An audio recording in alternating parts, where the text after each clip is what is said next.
Et salut les loulous, j'espère que vous vous portez bien. On se retrouve pour la deuxième vidéo de notre chaîne YouTube qui est sur la partie 2 de la construction de nos ruches. Aujourd'hui, qu'est-ce qu'on voit? Eh bien, on voit l'assemblage qui a été fait sur les premières ruches. Et puis on y voit les opérations de l'assemblage de la hausse, l'assemblage du corps, et puis on voit ce qui va être la partie 3 pour en finir sur finalement comment créer une ruche. En même temps, aujourd'hui était une journée bourrée d'émotions quoi.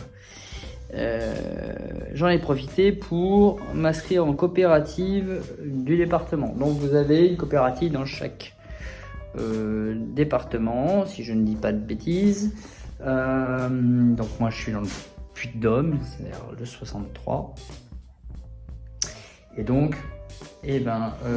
l'avantage que vous avez à vous inscrire dans les coopératives, c'est que les coopératives permettent de toucher du matériel pour pas cher du tout, du coup beaucoup moins cher. Je vais vous montrer. Vous avez ici voilà nos plaquettes de ruche. Donc ici plaquette, pas de ruche, une plaquette de cire, pardon, cire gaufrée. Ici notre cire de hausse, vous voyez elle est plus petite hein. Et en dessous on a donc nos cires de corps. Donc là on a plus d'une trentaine de... plus que ça, il y a une cinquantaine de feuilles, comme ça. Parce que il pourrait y en avoir plus, mais en fait, est livré lorsque vous achetez des essaims et livré des cadres avec les essaims. Donc moi j'aurais déjà, si vous voulez, 5 cadres sur 10. Donc il faut que je prévoie 5. Enfin, on peut naturellement toujours en avoir d'avance, hein, c'est pas du luxe. Donc voilà pour les plus grandes, pour je vais y arriver, les feuilles de corps. Alors ça s'assemble comment? Je ferai une vidéo dessus, c'est assez simple, il faut juste un petit transfo. On crée un petit court-jus électrique qui va créer naturellement une notion de chauffage sur la ligne et donc faire fondre et permettre la pénétration du fil dans notre feuille de cire. Que ce soit bien réalisé, c'est une étape cruciale. Pourquoi? Parce que sinon la reine se refuse à pondre si elle voit la présence du fil. Donc tout ça pour vous dire que vous avez tout intérêt à vous servir en coopérative. Pourquoi? Parce que, en l'occurrence, du moins la mienne, je ne sais pas si toutes les autres fonctionnent comme ça, je ne m'avance pas. Elles vous vendent la cire au kilo. Tandis que des magasins de vente de cire, eux, vont vous vendre la cire en paquet. C'est-à-dire en paquet de 10 ou 20 feuilles. Voilà, aux alentours de entre 20 et 30 euros, quoi. C'est question comme ça. Là, aujourd'hui, pour vous donner une idée, on a exactement près de pas loin de 60 feuilles, quelque chose comme ça, 60 feuilles, ouais. Pour ces 60 feuilles, parce que pour le moment, je couvre les trois ruches. La quatrième va être une ruche plutôt de secours. Pour le moment, on reste sur 3 essaims vraiment plein à 100%. Pour ces donc 60 feuilles, quasiment, j'arrondis, on est à 57, 58. On en a pour précisément, avec l'adhésion, 13,67 €. Voilà. C'est-à-dire là où vous auriez besoin d'un pack de 10 feuilles, comme ça, qui vaut l'équivalent de 22 €. Vous n'avez même pas le prix pour vos 3 ruches. Parce que sur les 13,60 € et quelques, il faut retirer 8 € de cotisation. Donc, on a exactement un tarif de 6 €, même pas, voilà. Même pas 6 € d'ailleurs. Qu'est-ce que je dis? Ouais, ça fait 5 €. 5 € le pack de nos 60 feuilles. 5 €. Là, vous allez payer 20 à 22 balles, voire 24 balles, le pack de 10 feuilles. C'est une économie de plus de 110 €. Voilà. Donc vous avez tout intérêt. Allez, je vous laisse avec la suite. Maintenant, vous allez découvrir la conception des ruches. Naturellement, je refais un point dessus. N'hésitez pas à vous rapprocher auprès de vos coopératives et de vos syndicats. Et surtout, un point très important juridique, assurez vos ruches. Ne serait-ce que pour le vol, le vandalisme, et puis si ça venait, en termes de responsabilité civile, à causer dommage à quelqu'un, hein, il suffit que voilà, c'est l'une de vos abeilles qui soit un peu chafouine. Et ben voilà, il suffit que vous ayez en face de vous quelqu'un d'assez procédurier, et ben voilà. On ne peut pas contrôler les abeilles, hein, c'est un peu compliqué. Hein. Vous ne pouvez pas lui dire de ne pas aller piquer le monsieur ou la petite dame ou la petite fille qui passe dans le champ. Voilà. Si elle a décidé, s'il y a un problème, s'il y a un SMH qui vient de se faire, les chafouines, bah voilà. Allez, je vous laisse. Vous retrouvez mon père, donc Eric Lampre, qui vous explique tout ça sur la partie 2, sur l'assemblage, où là on voit vraiment que maintenant on est sur une ruche. Ça y est, c'est quasi fini. Sera acheté les nourrisseurs. Les nourrisseurs ne vont pas être fabriqués. Je vais les acheter parce qu'il n'y a pas de lieu qui s'embête avec ça. Et puis ça coûte une vingtaine d'euros. Voilà. On va s'emmerder pendant des heures là-dessus. Le reste, ça vaut le coup, effectivement, économiquement parlant. Donc voilà, vous avez en coopérative, je le répète, sur 3 ruches, vous couvrez 5 balles de cire. 5 balles de cire. Ça vous coûte plus cher même en cadre d'ailleurs. Ça vous coûte en cire. 5 balles de cire. Et à ça, il faut rajouter quelque chose comme 90 € de bois, quoi. Voilà, s'il a fallu allonger un peu plus sur le bois. 90 € de bois. 3 ruches, 90 plus vos cires, vous êtes à 95, vous rajoutez, allez, quelque chose comme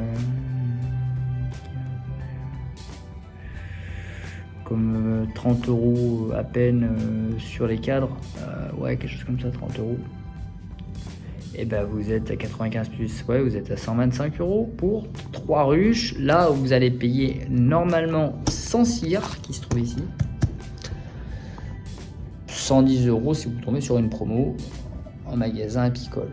Voilà, je parle pas de coopérative, je parle de magasin apicole. 110 €. Voilà, juste pour une seule et unique ruche, ça laisse songeur. Ça laisse songeur. Rapprochez-vous de vos coopératives, c'est tout ce que je peux vous dire. Allez, je vous laisse. Ciao, portez-vous bien et puis bon visionnage avec le père, avec Eric Lampre. Allez, ciao.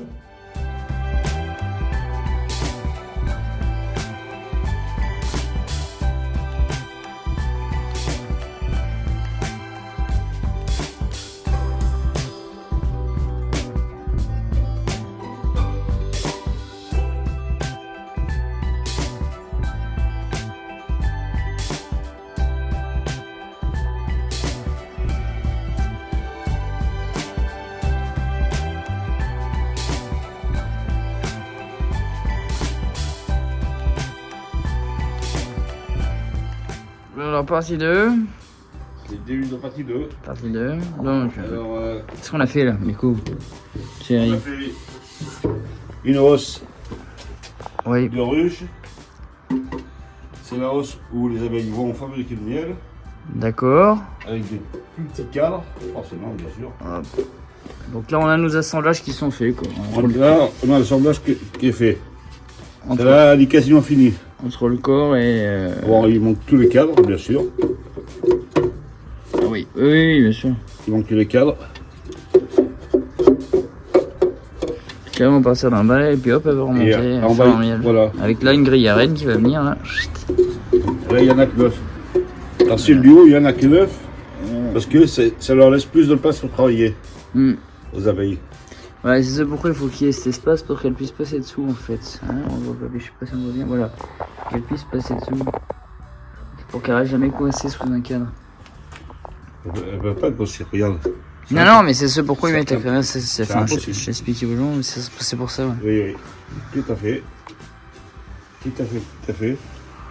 Donc on en est à la deuxième là. Et la deuxième s'attaque. Le deuxième corps est quasiment terminé. Voilà. La deuxième cours. Hein. Il manquera à faire la hausse. Et Ouais, et tu mets combien de vis par machin? j'en mets un petit peu quand même parce que vu qu'on colle pas, Bah oui, je mets pas mal de vis. tu mets 5 là. Ouais, Oui. 5 à droite, 5 à gauche. Voilà, 5 à droite, 5. 5 à droite, 5 à gauche. C'est peut-être un petit peu trop, bon, à la limite, mais je préfère plus que pas assez. Ouais. Et voilà, c'est sinon, pour l'instant, On est bon, alors là-dessus on peut rajouter soit un couvre-cadre, soit un nourrisseur. soit un nourrisseur. Voilà, et puis après là, le toit. Et après le toit, bien sûr. Toit, ou, quelque chose d'isolant. Le bien sûr. toit, bien sûr, quelque chose d'isolant. Et le toit, Voilà, une fois qu'il va aller dessus, tu ça. vas finir dessus Voilà, et ça nous donne ça. pour la pluie. Voilà, Bon, impeccable. qui sera très... Après, un coup de ponçage partout là, ou pas? Si, beaucoup de ponçage partout. D'accord. Et des poignées bois. Des poignées Je vais bois. faire des poignées bois D'accord. avec une gorge en dessous. D'accord, donc Pour extérieur, pouvoir, hein. pour pouvoir, sur l'extérieur, pour pouvoir transporter Les corps, quoi. les ruches. Ouais. Et puis voilà, j'en ferai deux ici et deux ici. Impeccable. Le temps de réalisation là, que tu as mis là pour faire ça? À peu près, tu sais? Bon, là, je vais pas travailler bien longtemps, parce que j'ai pas eu trop de temps. Mais une bonne heure, 1h30. Une heure et demie pour faire le montage du corps, là-bas. Le Ouais. montage du corps, ok. Ça va. Ça va, ça va. Et voilà, donc jusqu'à aujourd'hui, les amis, voilà, je suis bien content du travail Bah oui.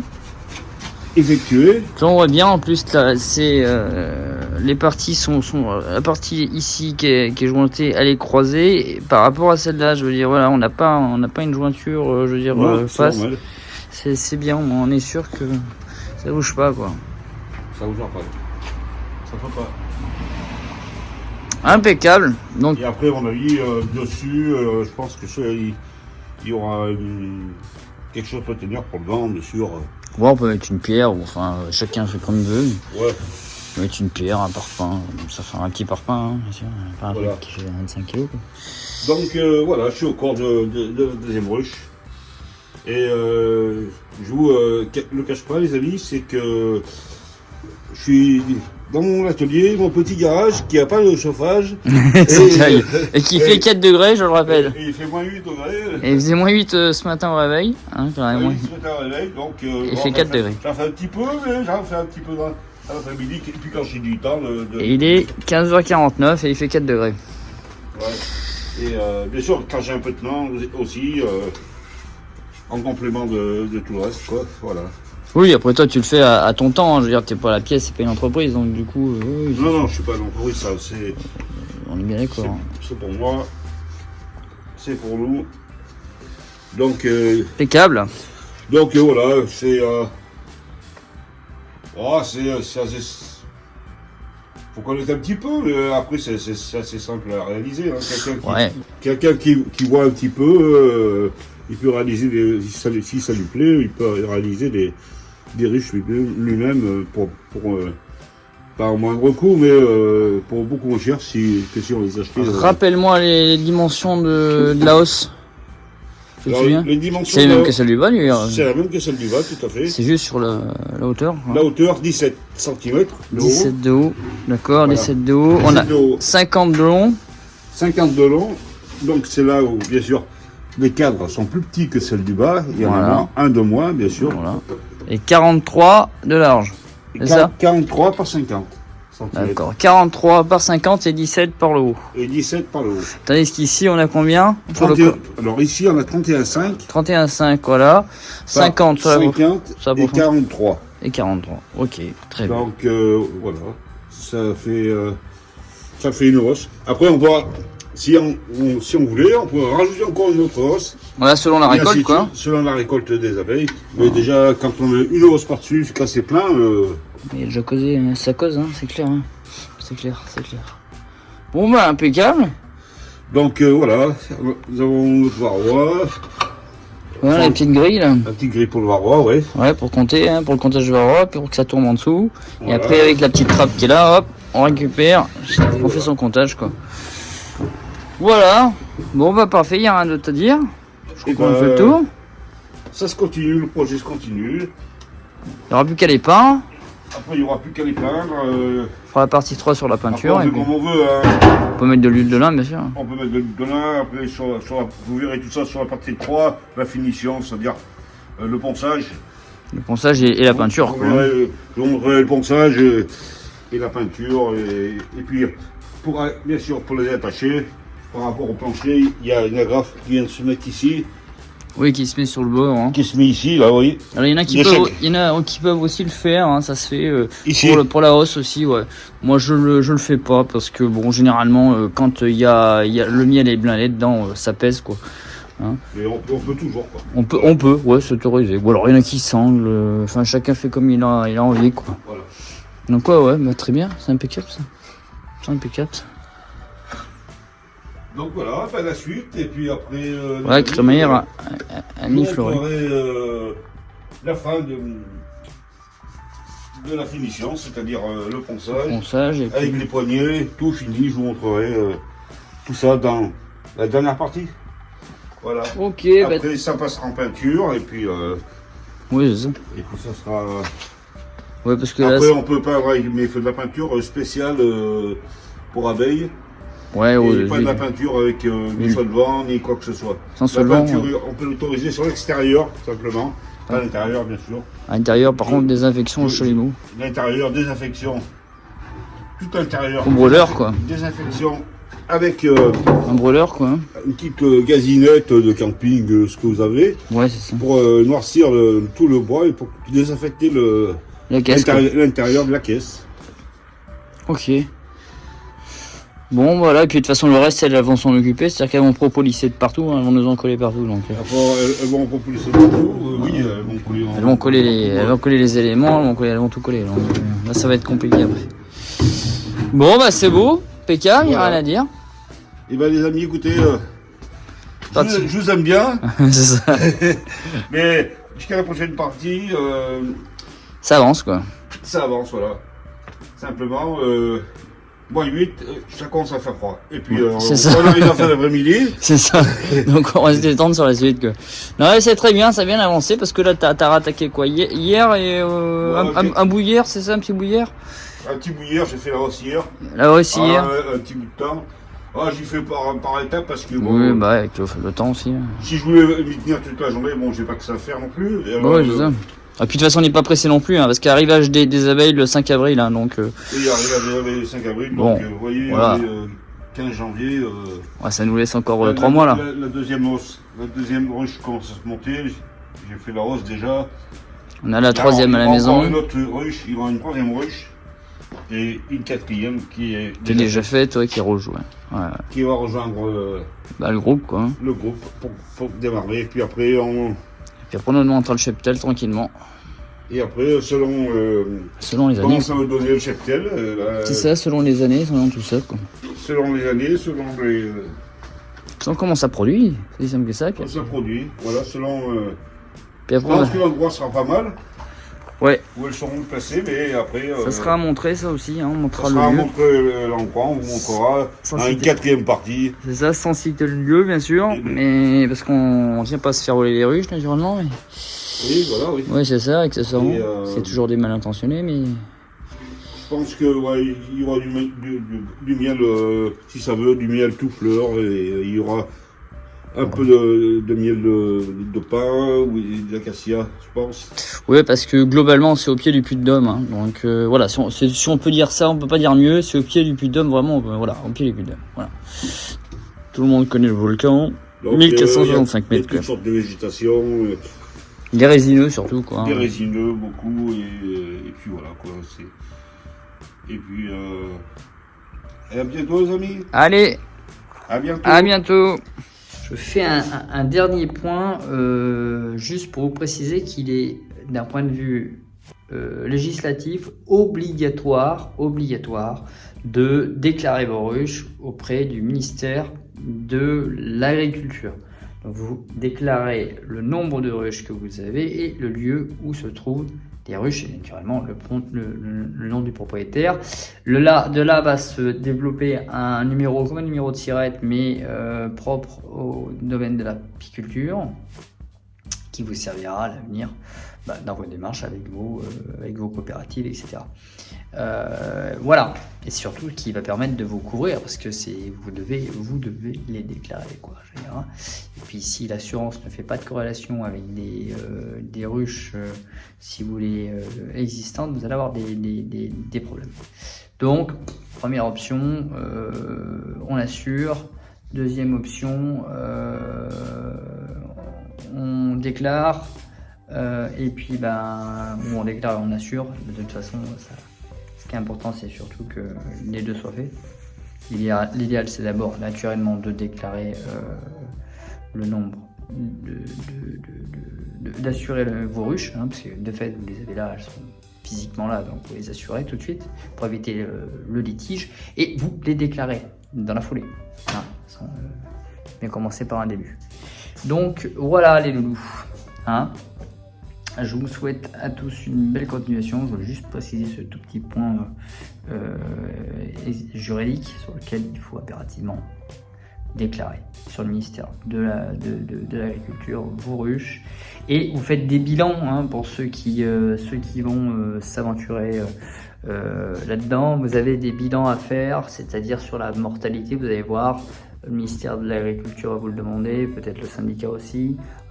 Une fois que l'hiver va être passé, prochain, donc 2025, 2026, on va vous demander le taux de mortalité du nombre de ruches, quel a été l'impact du frelon asiatique. On fera des points sur le frelon asiatique, on fera des points sur les techniques à aborder de piégeage. On fera des points sur le varroa, on fera des points, on fera des points sur tout. On va essayer de faire des points sur tout. Et on va faire des points. Alors vous avez plein de chaînes, hein, qui sont hyper complémentaires, qui sont vachement bien, dont je pense à Léandre dans Une saison aux abeilles, qui merveilleux. Voilà. Moi je suis pas à un niveau professionnel comme lui, hein. Moi c'est un niveau amateur, hein. C'est vraiment pour montrer qu'un amateur, qu'à petit niveau, on peut arriver à avoir des ruches à la maison, que c'est jouable.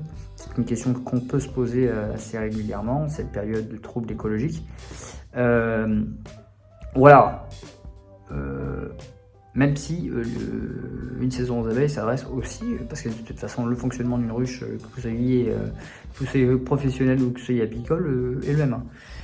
Je veux dire, les maladies sont les mêmes, je veux dire, les causalités, les problèmes sont exactement les mêmes, et les succès sont aussi les mêmes, sauf que et forcément le succès est multiplié quand on a une activité plus florissante, plus grosse, que quand on est juste amateur. Voilà. On verra aussi s'il est possible de vendre son propre miel. Quand on est simple amateur ou pas, si c'est le cas, qu'est-ce qu'il faut faire, quel statut juridique on peut adopter et jusqu'à quel tout ça, on fera le point. Allez, je vous souhaite à tous une belle journée, une belle continuation, et puis go pour la partie 3 qui sera la partie finale sur la constructivité de nos ruches. Puis après on va passer à des parties de préparation sur les planchers à recevoir, donc les palettes du moins, et puis après naturellement sur le 5 avril, sur le moment où on va transférer nos ruches de la petite ruchette à leur ruche finale. Voilà, allez, ciao, à la prochaine les loulous.